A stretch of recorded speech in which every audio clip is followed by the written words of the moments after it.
Welcome to this video about my Maserati Granturismo. And in this video, I'm going to be doing the oil change, fitting in an oil accumulator and doing diff. Now, some of you might have noticed that this looks very similar, this intro, to my last video. It's a completely different day, honest. I'm wearing I'm wearing the same clothes, but I only have these clothes. It's sunny again and it's cold again, but that's where the similarity is. It's a completely different intro. So hopefully hopefully this video will make sense and you'll enjoy this video, and thanks very much for tuning in.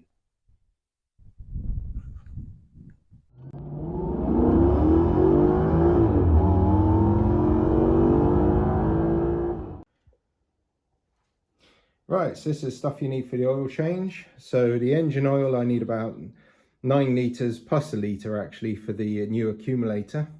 There's the Maserati branded Perflex filter, which costs £50. Quite why it costs £50, I don't know. I'm trying to find one that for the next one that isn't 50 quid. And then we've got the limited slip oil for the differential on the back, which really should be done about every, about 30,000 miles or something like that, I think it is. I'm going to do it more often because I don't think it's been done in a while. So I'm going to do one oil change now and probably an oil change in about 8 months. Next, I have to get her up on ramps. Now, she has to be quite high up and she has to be level, both for the diff oil and possibly, if I'm going to do it this time during this segment of work, the gearbox or transmission oil change. Everything has to be completely level. Where I am, I'm underneath this car. And yeah, I've got it on ramps and jack stands. It's for someone with rather a large belly, this is not exactly the nicest place to be. It's not too bad actually, it's a bit cold. So here's the engine drain. Luckily I bought a set of these lovely really big hex keys here. So I've got a large bucket that's over 10 litres because I've got to drain 9 litres out of this. I've just managed to tip differential oil all over the drive. I'm pleased to report the differential oil is very clean, which means I'm spent 50 quid for no reason because it's clean enough. But on the other hand, there's no record of it being changed. It's obviously being changed because it's very clean, doesn't smell.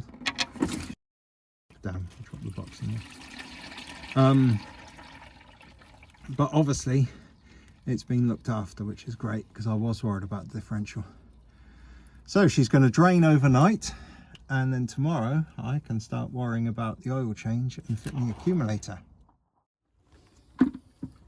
Right, this is what happens when you drop oil all over, luckily not myself, but all over the blooming drive.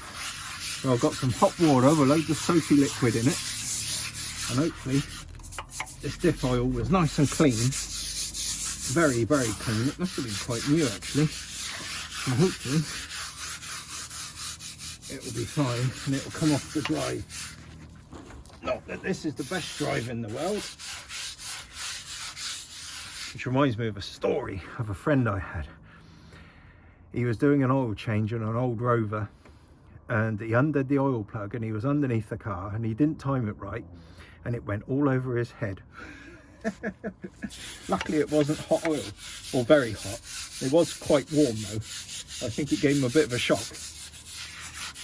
Well, at least I haven't done that on this. But yeah, I should have put a nice big bit of cardboard like I've done underneath the front with a plastic tray, and then that wouldn't have happened.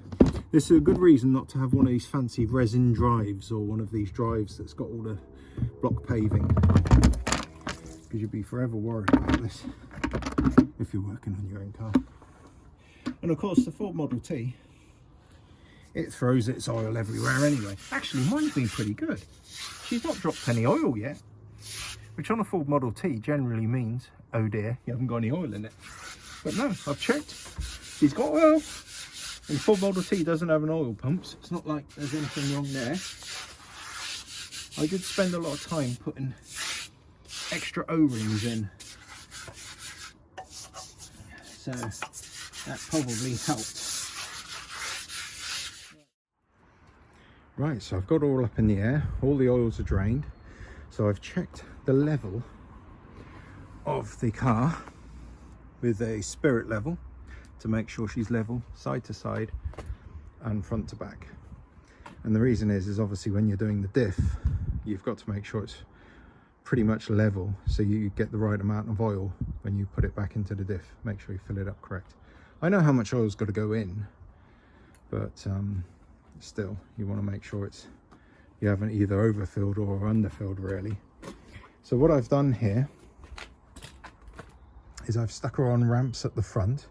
The ramp extenders weren't good enough, so she still hit the spoiler on the ramps. So I had to use the wood planks and then the ramp extenders and then the ramps. And that means that I've got a good 20 centimeters off the floor, which is enough for me to get underneath her. Then I jacked up the rear and put my jack stands under. My jack stands are rated to 750 kilograms each. So you've got about 1.5 tons of capacity. There's probably about a ton on the back. And it's pushing it. I really could do with better jack stands, but they'll do for now. I'm going to put another 2 underneath because I've got 4 of them. And then, we're well within the specs, but still. So she's now ready for tomorrow and the next segment of work.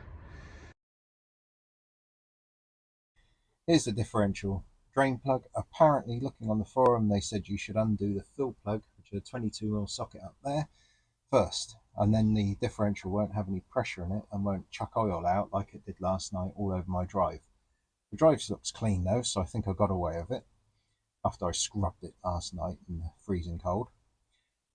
So I'm going to do this sump plug up now to probably about 45 Newton meters. The manual says 60 for the oil on the engine, and people are saying this is 50 to 60. I quite like the idea of 45. I'm going to use a little bit of Teflon sealing compound, pipe thread sealing compound, just to make sure I don't get a leak. But 45 seems right. This is aluminium. I don't want to go higher than that. Right, so there's my sump plug, a little bit of compound on it. So what I'd say about this is there was no muck on the plug at all. The oil was very clean that went all over my drive, and there was no metal bits on there at all either. Someone's obviously changed the oil very recently.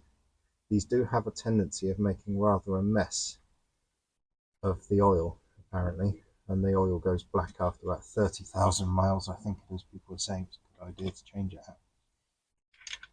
Right, so I've set my torque wrench to 42 Newton meters, sorry.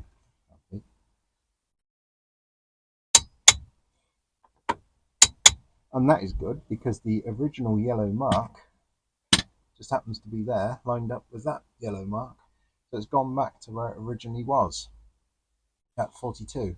Slightly over, actually. That might be the Teflon paste. Have to be a little bit careful with that. So I'm fairly happy with that. That's nice and sealed. Now I've got to fill it up with oil and then put the 22mm fill plug back in. What I'm going to do is I'm going to record this all in my paperwork in the folder and keep it with the car to actually be stapled into the service documentation, because I have no idea when the oil was done in this. If someone had had the thing of actually sticking it in the service book, I would have known that, if I decided to trust them, I would have known that this had been done, and I wouldn't have had to have wasted 50 quid and a couple of hours work. So I'm really going to keep up with the documentation, so I know everything, when it's been changed, what's been done, and then, well, I'm not going to sell the car, but at least for me in the future, when I've forgotten that I did this, which I will do very quickly, I will know to go and look and where to look and to check. Right, here's the oil I'm using. So it's Castrol Transmax 75W140. Can't get the sheer shell helix stuff anymore. I tried using this pump to pump it in. It failed miserably, would not pump it in, even though I stuck this can on top of the radiator. So not terribly impressed. Maybe it's okay for brake fluid and on a very hot day, but it just would not work for me. So now I'm back to the old syringe, which seems to work actually. So I've got about almost a litre in there at the moment, and we'll see how much more I get in now. So here's my AK-47 syringe pump. I actually looked in the Maserati manual and they actually show one of these being used to fill up the transmission, so it is the correct pump. Right, so I just took the parking brake off and took her into neutral and spun the wheels a few times just to make sure all the oils worked in back in around all the gears and everything. I seem to have only got about a litre in there. Now, looking on forums, some people are saying 1.5, and one guy said 1. At the end of the day, she's level, she's accurate. I just want to really make sure I don't underfill because I get nervous about these things. I'm going to make sure that's right the way in there, on the top of the hole as well. I'm going to bung quite a bit in there and make sure it's coming out. Yeah, that's definitely coming out now, isn't it? Now it's cold weather. I'll let a little bit more come out. And when it just slows down, that's definitely full there. And it was 1.1 litres in the end. Okay. Right.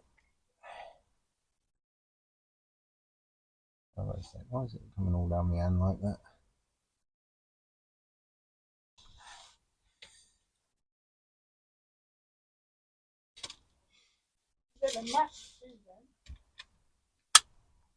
Right.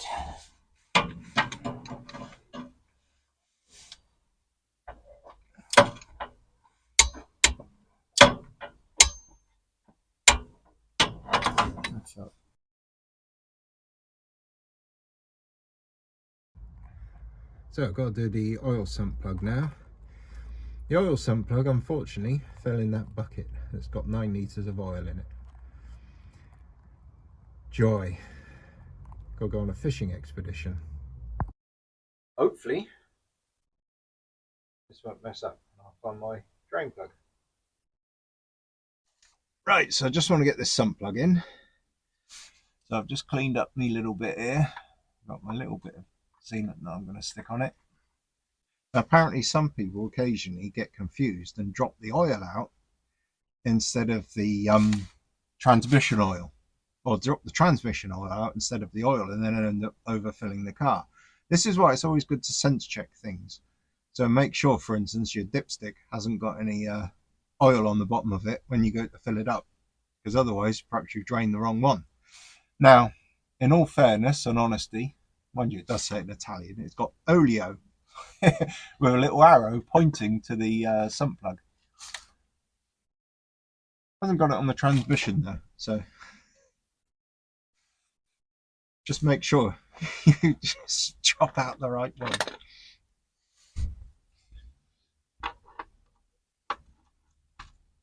So I'm doing this one to 50 Newton meters.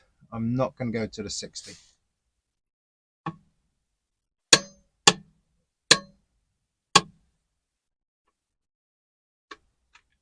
I will take a quick look to see if it's on the same place that it was before. Because people use these fancy little... They might have done it on this. I can see it's slightly round from where it was before. Right, so apologise for the very close camera angles. Obviously, I've only got, what is it? I don't know, about 40 centimetres or something underneath here. So here's the oil filter here. It's got this weird little tube coming out of it there. I don't quite know. Looks like it perhaps directs the oil when you take the oil filter out now in one place, but it directs it straight into the subframe if it is there for that reason. Oh well. So I've already loosened it a little bit. Apparently these you have to tighten up to 30 Newton meters, which seems a bit strange. And apparently you can get a wrench to go on the back. I've never used one before. I've got a fairly decent sort of oil filter wrench, so I'll just make sure I do it a bit tighter. I am wondering where my massive oil leak is coming from. It was an advisory. It's very hard to see. The belt's all nice and dry. In front of the engine, there's all nice and dry. Look, it's all fine there.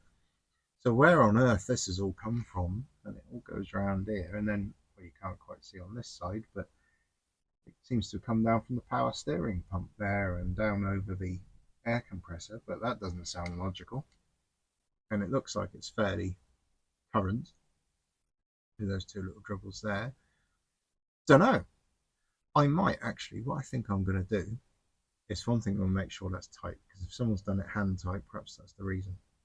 Um, but what I'm going to do, I think, is I'm going to clean everything, a little bit of gunk, take it for a drive, and then I might be able to see where it's coming from.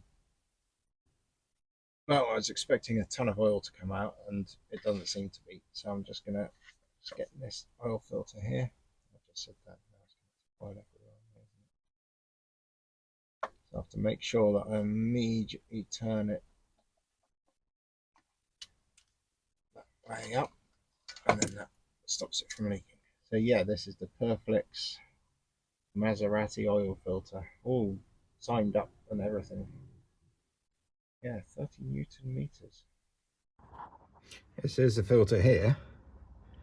So it's made by Perflex. They seem to be quite insistent on the 30 Newton meters for a dynametric wrench. 50 quid. You'd think it would come in like a presentation box. Look, manufacturer Ferrari there, Maserati there. So it must be... I'll have to go and check on that number actually. You never know. Maybe Ferrari parts seem to be cheaper than Maserati parts, so it might be worth looking. But yeah, 50 quid. Ridiculous. And look, again, 30 Newton meters. So I will go and have a look and see how tight I can get it with my simple wrenches. Just to add, I just got it out the bag and it's all oiled up. So there's got oil all over the blooming thing. Strange. I mean, it's just a cartridge filter. It can't be this complicated. I don't know. My wrench here seems to be working quite well. So 30 Newton meters, I don't know. Interestingly, aircraft oil filters actually have this really cool boss on the back of them. So you can actually get a wrench and a torque wrench on them. I got one for my Harley, actually, not an aircraft filter. I got a cartridge for my Harley that had a boss on the back as well. But anyhow, I'm getting this quite tight. I think that's 30 Newton meters. I've never done a cartridge up that tight in my life. So I'm quite happy with that, I think. That was a good amount of force. So this little plastic rubbery thing here with this tube does actually, I checked it, and it does actually just catch any oil that comes out the filter when you change it and directs it down here. Interesting. Strange how all these little manufacturers have their strange little ways, isn't it? Right, so what I'm doing now is I'm just preparing this accumulator. So I've managed to fit it just underneath the engine covers here. So here's the accumulator, a shut-off valve that came with the accumulator, the electric solenoid valve, and then I've got this union, and then I've managed to get the pipe to go down there and down into the port that's underneath the car. So these are all the parts for the accumulator that I had to buy.